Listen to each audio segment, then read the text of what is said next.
There are moms here in Utah who are struggling and suffering in silence. And tonight we want to shine a light on something they should not be ashamed of. Heather Simonson joins us with an inside look at postpartum depression.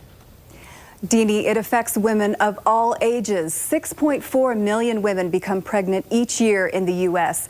15% of them report they have postpartum depression, about 950,000. But most are too afraid to tell anyone something's wrong. That's one of the only, there's maybe 6 or 7 photos that are of the both of them together. The memory haunts Randy Gibbs. We lost them on December 19th, 2007.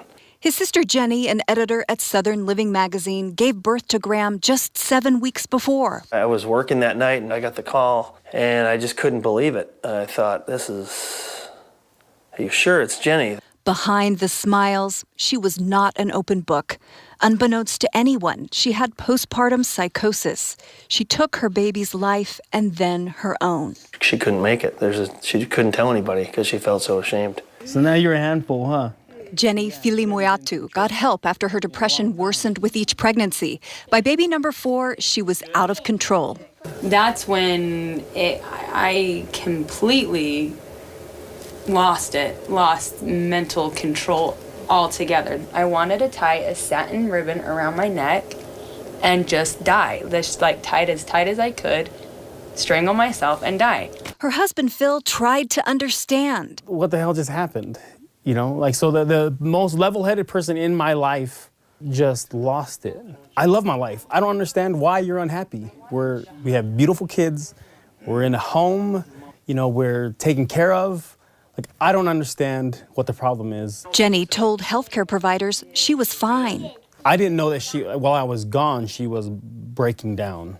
She turned to her Mormon faith, believing her problem was spiritual. And I prayed all the time and I fasted all the time and I would go to church. I didn't feel better. God hates me. This is why I feel this way. I don't know what I've done, but God hates me. Finally, they sought medical help. Jenny stayed in the hospital for a week. Medication has worked and she's no longer in that dark place. It was really hard for my kids would come in and I would hear them. I would hear my little girl say to my other little girl, "Look, Mommy's crying again." Jenny is not alone. Many women who suffer from postpartum depression feel strangely apart from everyone and like they're in a fog. They feel like this temporary state, frozen in time, is their new reality and they've lost themselves forever. But with help, it's 100% treatable. This is real. This has a name. I'm not just going crazy. Kristen Hodson was depressed after her first baby. And I'm a therapist, and it was this hard for me to find help.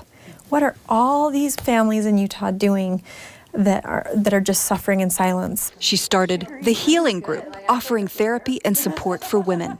A really important thing for the postpartum brain is protein. They discuss judgment and fears. The thoughts that I was having to say anything to anybody, like, oh my gosh, are they going to lock me up? Are they going to take away my baby? Intrusive thoughts. Like, I was sitting on the couch and it was like, what if I just put my baby in the fire? And I just like pictured her like crying as I walked away. And I'm just like that's such a horrible thought to have. Stigmas and ignorance. I do say motherhood's hard, but motherhood doesn't mean you're suffering. There's a big difference. Do you want to help me? Marcy is in the thick of it with baby number 3. She blogs about her numbness and pain in hopes of helping other moms. I certainly have those days where I'm tired and overwhelmed and I feel like maybe I can't quite handle the day. Though it's too late for Randy's sister and his nephew, he's doing all he can. He started Jenny's Light in their honor. If they are suffering and if they're in their computer in the middle of the night and they find jennyslight.org and they go there and they realize that they can be saved and it's okay and it's 100% treatable illness, then we've done our job. Moms, tell someone if you're feeling sad, have a loss of appetite, difficulty sleeping or concentrating. Perinatal mood disorders can happen during pregnancy and up to a year after birth, and symptoms vary.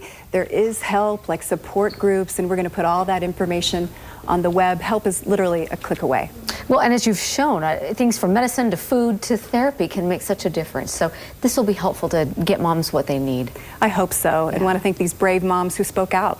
That took courage for sure. Thanks, Heather. Thank you.